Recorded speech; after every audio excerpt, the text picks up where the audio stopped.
Hello, this video is about using reserved page names when constructing WordPress blogs.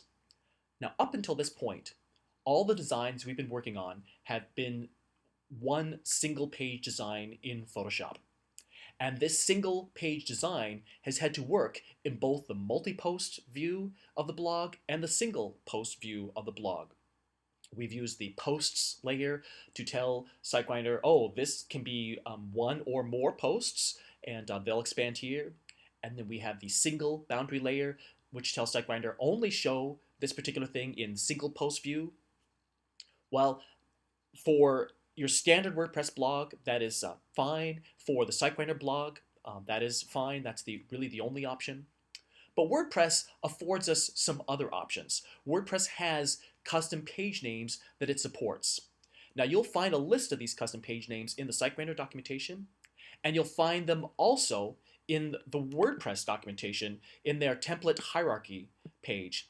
And on this template hierarchy page of the WordPress documentation, you'll see all these pages discussed, how they work, things like that.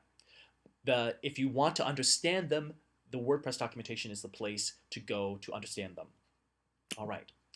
So in this demonstration, we've now started to really go to town on some of these pages. So for example, I'm going to start with the home page here, and I've activated this particular layer comp. Notice its name is home page. And it has a blue and gold header. It's got one posts layer on it, and it's got the sidebar. But I'm not putting down the comments layer or the single layer or all these other sorts of things, because the understanding is that this is my multi-post view only, and so I don't need to bother with comments and single layers. This is only going to be shown in multi-post view. Now I also have a single page layer comp. You can see, and it's named single-page. Now this name, single-page, single is a reserved WordPress name. And you can see this again in our documentation and in the WordPress documentation. Now this page design is very, very different. I've changed the header to be green instead of blue and gold. It has the post area, and it also has the single area to see what others are saying, and the comment form, and the comments block. All these sorts of things have been added here so that now this is what, when in single post view, this is what the page will look like. It's going to look with the green header very different than the blue-gold header that we see in the home page. Now I've also made a couple of other pages in this layer comps in this Photoshop file, such as here is the search page. Again, search is a particular page name that WordPress understands. It's reserved, and you'll see it again listed in the documentation. And this one is very different. So it has, it's again gone with the homepage design, but now our posts area is very, very small. And notice we just have the post title, post author, and post date in the blog data layer.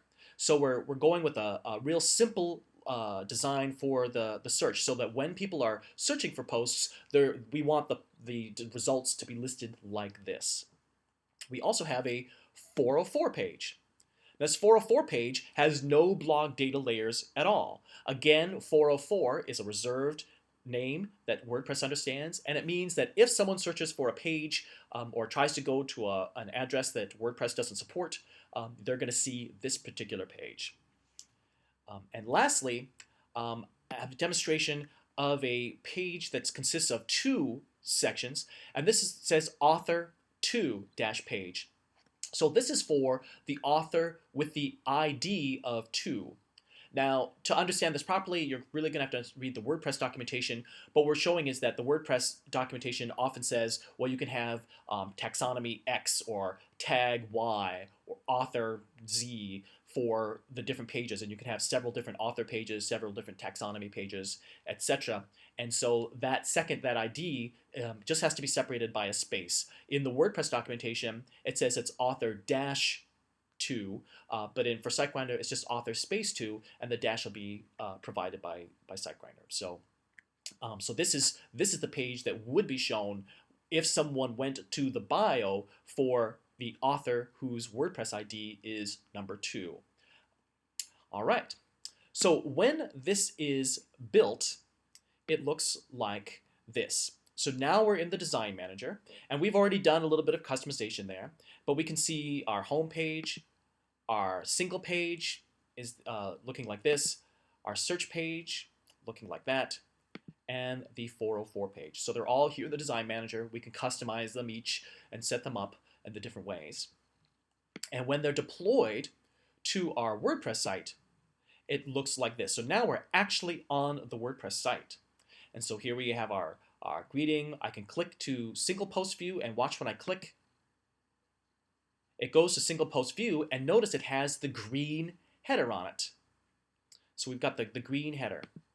And also, if I search for something, I'll just search for I. Let's see what happens. The search results is now using our search results page that we made, searching results, and notice that each of these results has just the title, the author, on, and the date, exactly like I set them up.